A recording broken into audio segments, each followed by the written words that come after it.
In this video, we'll take a look at constructing the bottom wing of the PL-12. The bottom wing is attached to the upper wing and also has the main landing gear. So we begin the building process by laying the plans out and taping them to your work surface. I use a cork surface. I pin everything down. I cover the plans with the wax paper that's taped down as well. And I also take pictures of the plans because invariably you end up covering quite a bit of information.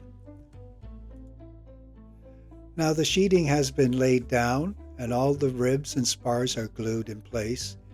By the way, all these ribs were laser cut.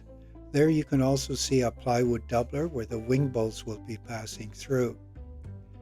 Then finally the leading edge was added, which will be shaped a little bit later on.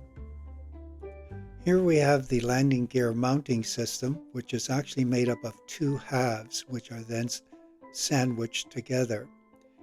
Here we have now the landing gear being fitted into it, and of course being laser cut, it makes for a very precise fitting. Also, between the two main spars, webbing is glued in place between each rib. Due to the fact that the bottom wing takes a tremendous amount of stress from the landing gear and the weight of the aircraft, the webbing is very important. And now here we have the wingtip installation being installed with the appropriate washout. The washout is critically important to mitigate the stall characteristics of the airplane. And now here we have the landing gear mounting system is being epoxied in place. And also at this time, the leading edge dowel mounting pegs are also glued in place. So here all the bottom sheeting has been completed. And this is what the bottom of the wing looks like now. And you can see part of the landing gear mounting system. Here we can see that the landing gear mount pretty much spans most of the wing, which is great for distributing the load. Here we have the hopper door system being installed. In future videos, I will show how to fabricate these type of hinges. Here the upper forward sheeting is now being applied. Now here's the servo I decided to use.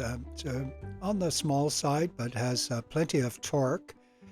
And here it is installed with the push rod, and I had to 3D print the horn to get the right angle for the leverage I needed.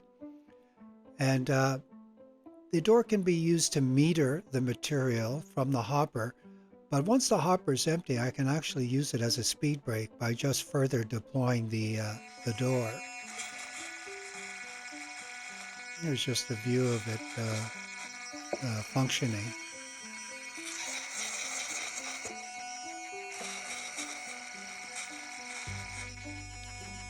And here's just from the inside view, and I'm just sort of exercising it as a speed brake by further deploying it. So the top of the wing, the sheeting was completed, the entire wing was sanded, and then covered with fiberglass cloth and epoxy resin applied.